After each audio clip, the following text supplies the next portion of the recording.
안녕하십니까, 서승입니다. 자, 이번 시간에는 퇴직연금 부담금에 대해서 살펴보려고 합니다. 자, 지난 시간에 저희가 퇴직급여 충당금과 관련된 조정을 진행했는데요. 자, 퇴직급여 충당금에 대한 조정은 사실상 퇴직급여 충당금 조정을 통해서 조정을 하긴 하지만 결산에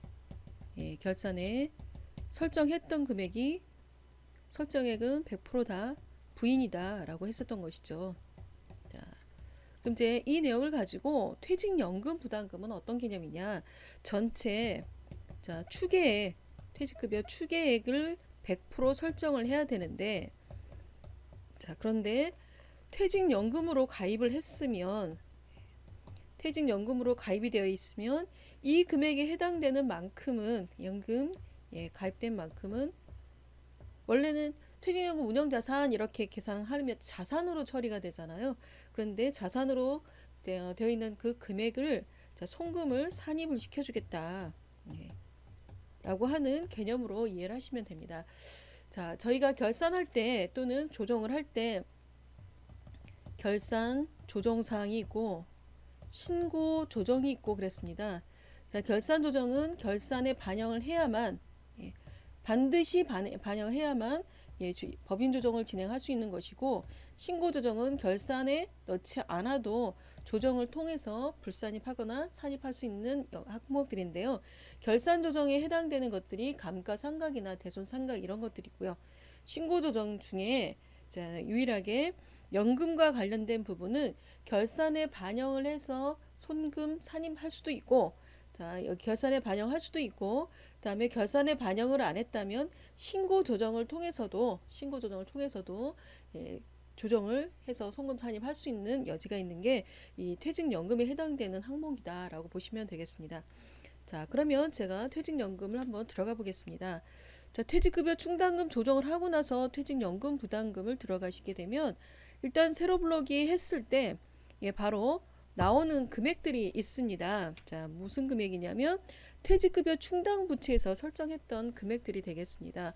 자, 그러면 퇴직급여 추계액에서 그리고 퇴직급여 충당금에 대한 장부 잔액도 표시를 해줬죠. 결산할 때 900만 원만큼 퇴직급여 충당금 잔액이 있고, 또 실제로 퇴직급여 추계액을 계산했더니 이 금액도 계산이 됐다, 이렇게 나온 것이죠.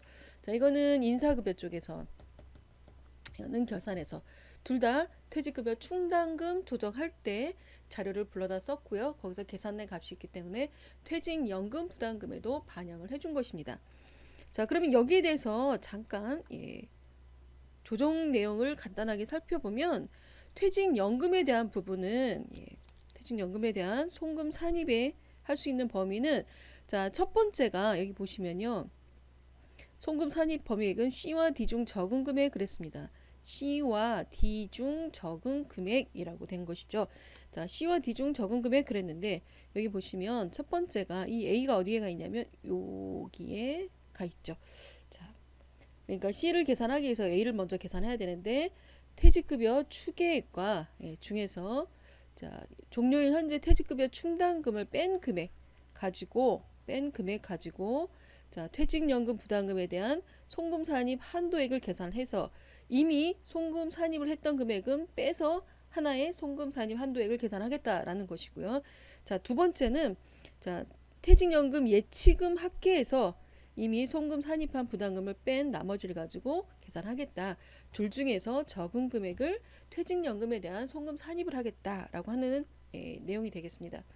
자, 그럼 이제 여기서 저희가 이 두 가지 상황인데, 자, 이걸 가지고 프로그램에 들어가 보면, 빨간색 3번 부분에 보시면요,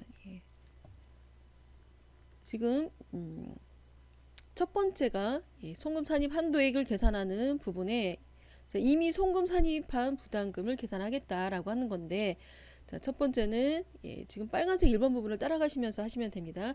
기초퇴직금 예치금, 자, 퇴직연금 전기 2월 금액, 퇴직연금 운용자산 계정의 전기 2월.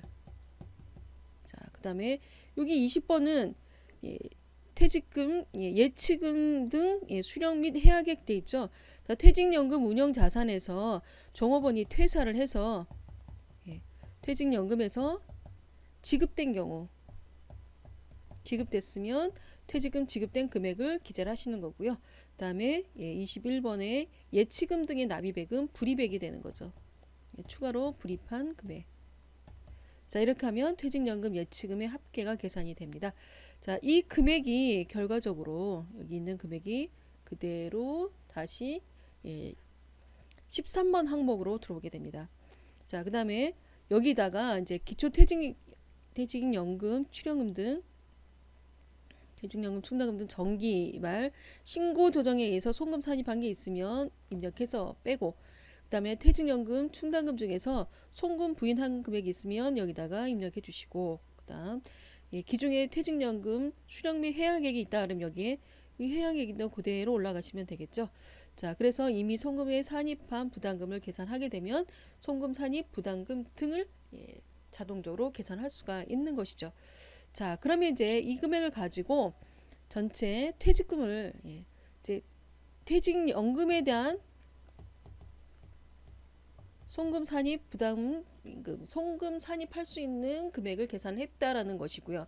자, 위에는 퇴직급여 충당금에서 반영했던 추계액에서 빼고, 그 다음에 충당금에 대한 단기말 부인 누계 빼주시고, 자, 빼주시고 차감액을 가지고 퇴직 부담금에 대한 송금 산입 누적 한도액을 계산을 합니다. 자, 이때 단기말 부인 누계액, 단기말 부인 누계액에는 자, 이거는 자동으로 반영을 받지만 단기말 부인 누계액은 내가 입력을 해야 되는 것이죠. 자, 여기에 입력하실 때 여기는 정기말 전년도에 부인했던 금액, 자, 여기에서 단기에 지급했던 건 빼고 단기 지급액은 차감하고, 그 다음에 퇴직급여 충당 부채 부인액, 퇴직급여 충당 부채 부인액, 퇴직급여 충당금에 대한 조정을 통해서 퇴직급여 충당금에 대한 부인액이 있으면 자, 여기서 플러스 해가지고 나오는 값을 단기말 부인 누계액에다가 기재를 하시면 됩니다. 자, 예를 들어서 제가 퇴직급여 충당금 조정하면서 정기말 부인액이 있었는지 확인 안 했는데 있으면 금액 넣어주는데요. 없으면 빼고, 그 다음에 단기 지급한 금액, 퇴직연금을 통해서 지급한 금액이 있으면 빼주고, 그 다음에 퇴직급여 충당 부채에 대한 부인액을 더해서 단기말 부인 누계액을 계산해라, 이런 것이죠. 자, 그러면 제가 단기말 부인 누계액은 다른 금액이 없으니 퇴직급여 추계액을 그대로 가져다가 그 회사에서 기말 잔액을 가지고 예상했던 금액 퇴직급여 충당 부채 퇴직급여 충당금 조정할 때 부인액이 있었죠. 그래서 요 금액을 그대로 갖다 놓고요. 자, 만약에 제가 퇴직연금을 가입한 금액이 있었다. 전년도에 1,000만 원 불입을 했었고, 자, 올해 또 2,000만 원을 불입을 했다. 이렇게 쓰시면 되죠. 올해 중에 종업원이 퇴사를 해서 퇴직금 나가면서 퇴직연금 500만 원 썼다라고 하면 빼주시면 되고, 자, 그리고 올해 수령 및 해당액은 그대로 16번에 가시면 해약액으로 그대로 가시면 되고요. 그 다음에 전기에 송금 부인했던 금액이 있다라고 하면 작년도에 14번에 보시면 정기말 신고 조정에 의해서 송금 산입액이 있으면 넣어주라는 것이고요. 그 다음에 퇴직연금 충당금 중에서, 퇴직급여가 아니고 퇴직연금 충당금 중에서 송금 부인했던 금액이 있으면 누적 금액을 차감해라, 이런 것이죠. 그래서 여기서 넣어주시면 이제 자, 실제로는 제가 1,000만 원 제가 1,000만 원 기초에 있었고, 그 다음에 500만 원 쓰고 차감했고 올해 추가로 납입을 해서 실제로 퇴직 예치금이 2,500만 원이 계산이 됐습니다. 자, 그런데 자, 이 금액 중에서 올해 중에 지금 실제로 수령한 금액이 있었던 거죠. 그래서 송금 산입하려고 하는 금액을 계산을 했더니 이미 지금 송금 산입한 금액을 차감하니까 3천만 원이 계산이 됐습니다. 자, 이 3천만 원 계산이 됐는데 이 송금 산입하려고 하는 이 금액들 중에서 중에 자, 퇴직급여 추계액을 통해서 발생된 금액을 따져보면 따져보면 장부상 기말 잔액의 부인 2개를 계산해서 결과적으로 송금 산입할 수 있는 퇴직급여 추계액에 대한 한도는 900만 원밖에 없는데 900만 원만 비용 처리를 할 수가 송금 산입할 수가 있는데 900만 원 범위 안에서만 설정을 해야 되는 것이죠. 자, 그런데 제가 여기 보면 이미 그 송금 산입한 부담금 등을 마이너스 시켰기 때문에 요 금액으로 인해서 마이너스가 계산이 된 거고요. 자, 이렇게 계산이 되면 그대로 합계 등록하시면 됩니다. 자, 그래서 조정을 하실 때는 올해 추가로 설정되는 금액은 송금 산입을 하고 그 다음에 전기 이전에 송금 산입했던 금액이 있으면 그거는 유보 감소를 해서 자, 전기 이전에 지금 누적을 해서 하고 있는데 자, 올해 발생한 이 금액은 송금 산입액은 유보 발생으로 갈 것이고요. 자, 그 다음에 이렇게 해서 작년에 설정을 해놨다면 그 다음 해에 지급할 때 실제로 지급할 때 이 금액을 썼죠. 그러니까 수령액이 있는 경우에 지급액이 있으면 지급액만큼 전기에서 유보 발생을 해놨기 때문에 송금 이번에는 불산입을 하고 유보를 감소하는 처리를 하시면 됩니다. 자, 올해 새로 발생하는 퇴직연금은 유보 발생 송금 산입을 시키는데요. 퇴직급여 충당 부채, 퇴직급여 추계액 범위 안에서 쓰시는데 퇴직급여 추계액에서 차감해서 나오는 한도액을 가지고 이 금액 범위 안에서 저희가 송금 산입할 것이다. 퇴직급여 추계액 범위 안에서 쓸 것이다. 퇴직급여 추계액 범위 안에서 퇴직연금 가입된 금액을 가지고 그 범위 안에서 송금 산입을 하겠다라고 하는 것이고요. 자, 그리고 송금 산입에서 유보를 처리를 해놨다가 자, 그러면 해마다 계속 불입할 때마다 유보가 쌓여 있겠죠. 그랬다가 조금원이 실제로 퇴사를 해서 퇴직연금을 지급하게 되면 그때는 전기 이전에 유보 발생으로 누적시켜놨던 금액들 중에서 올해 지급한 만큼 송금 불산입하고 유보를 감소를 하는 자, 그러한 처분이 있어야 된다라는 것이죠. 퇴직연금에 대해서는 생각보다 저희가 이해가 잘 안 되면 좀 설명이 안 되는 경우들도 있습니다. 자, 그래서 이 항목에 대한 이해를 하시고 전체적으로는 퇴직급여 추계액 범위 안에서라고 보시면 돼요. 자, 퇴직급여 추계액 범위 안에서 이 범위 안에서 실제로 퇴직급여 충당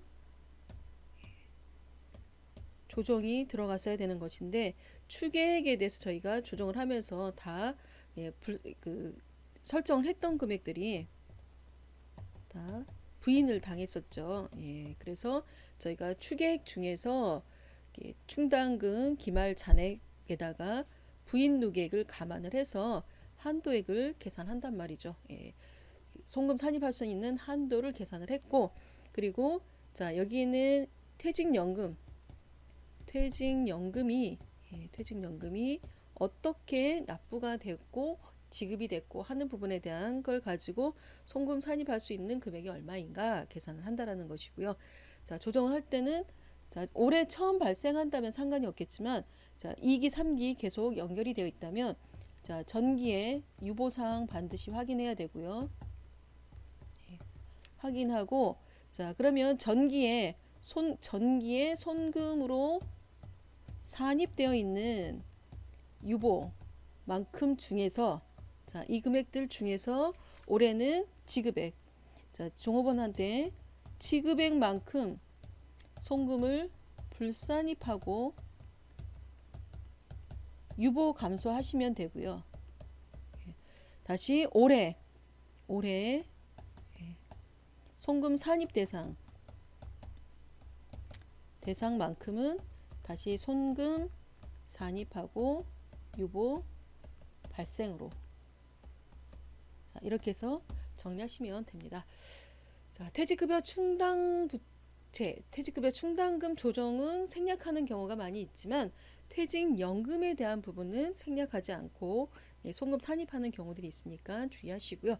자, 만약에 제가 퇴직급여 추계금 계산했는데 충당금에 대한 부분을 전혀 한 게 없다, 자, 라고 하면 결과적으로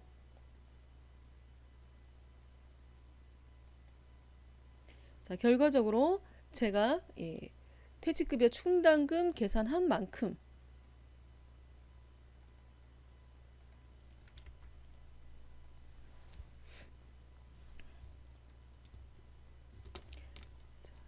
퇴직급여 충당금 조정은 없이 불이익에 대한 것만 갖고 한다. 그러면 제가 지금 불입한 금액에서 송금 산입 부담금을 계산을 하고, 자, 부담액 중에 산입 대상이긴 하지만 퇴직급여 추계액에 대한 부분만 가지고 조정을 들어갈 것이다. 그래서 조정액은 이 금액이 나오겠죠. 자, 그러면 여기도 역시 전기의 부인액 먼저 확인하고, 자, 그 다음에 전기의 부인액 범위 안에서 수령액에 대한 지급액 부분을 송금 산입, 불산입을 하는 것이고요. 자, 올해 처음 이거를 설정을 했다라고 하면 요 금액이, 자, 그대로 이 금액 그대로 조정 대상 금액 그대로 송금 산입하고 유보 발생으로 정리하시면 되겠습니다. 자, 그래서 퇴직급여 충당금, 퇴직연금에 대한 조정을 정리하도록 하겠습니다. 저희 다음 시간에는 대손 충당금에 대한 조정에 대해서 살펴보도록 하겠습니다. 수고하셨습니다.